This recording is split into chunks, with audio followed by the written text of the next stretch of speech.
Mapagpalang araw po sa ating lahat. Ako nga po pala si Angela Jan Agner at welcome po sa aking Day 144 Daily Devotion ni Pastor Russell Ocampo.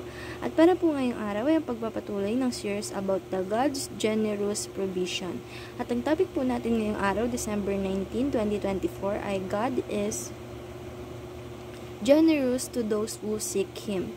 At ang scripture po natin ngayong araw ay Psalms 34 verse 10, The young lion suffer want and hunger, but those who seek the Lord lack no good thing.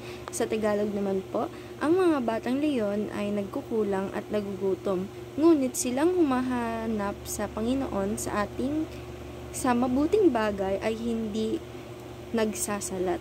And teaching number 1, God is a generous Father.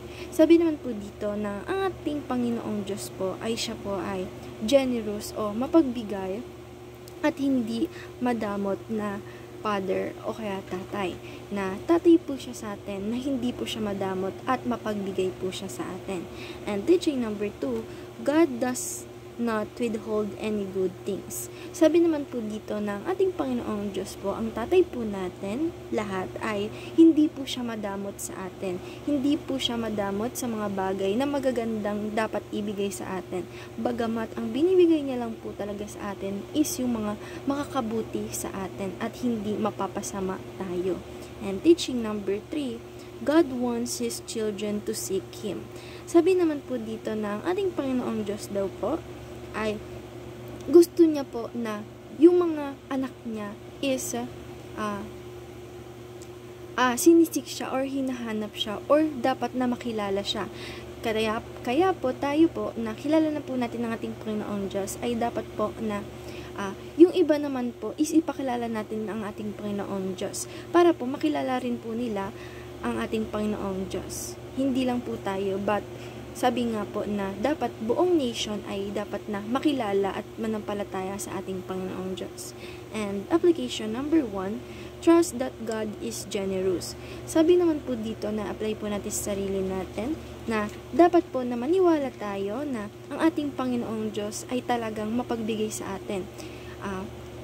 Para po sa akin, mapagbigay po talaga ang ating Panginoon Diyos. Kasi po hindi niya po tayong hinahayaan sa mga araw-araw at nagpro-provide po siya sa atin sa mga kinakailangan natin araw-araw. And application number 2, do not ask beyond God's goodwill. Sabi naman po dito na i-apply po natin sa sarili natin na hindi kalooban ng Diyos yung mga bagay na dapat na gusto natin or dapat na makakabuti sa atin na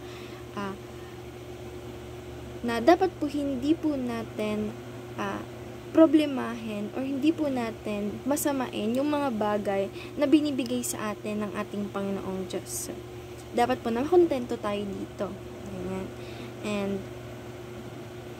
application number 3, seek God not wealth.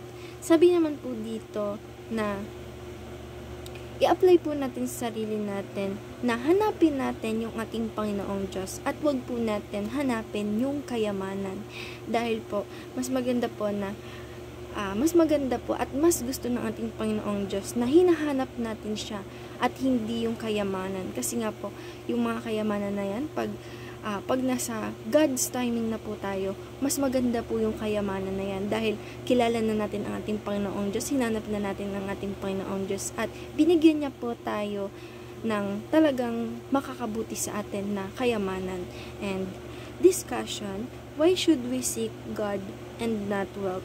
Sabi naman po dito na bakit daw po na mas maganda na hanapin natin ang ating Panginoong Diyos at hindi ang kayamanan.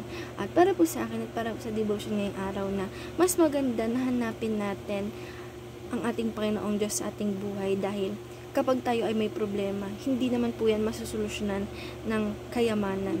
Kaya po, mas maganda na mas hanapin natin at kilalanin natin ang ating Panginoong Diyos. At ito rin po ang kagustuhan ng ating Panginoong Diyos sa ating buhay, na makilala po natin siya. And ayun lang po ngayong araw. Maraming salamat. God bless.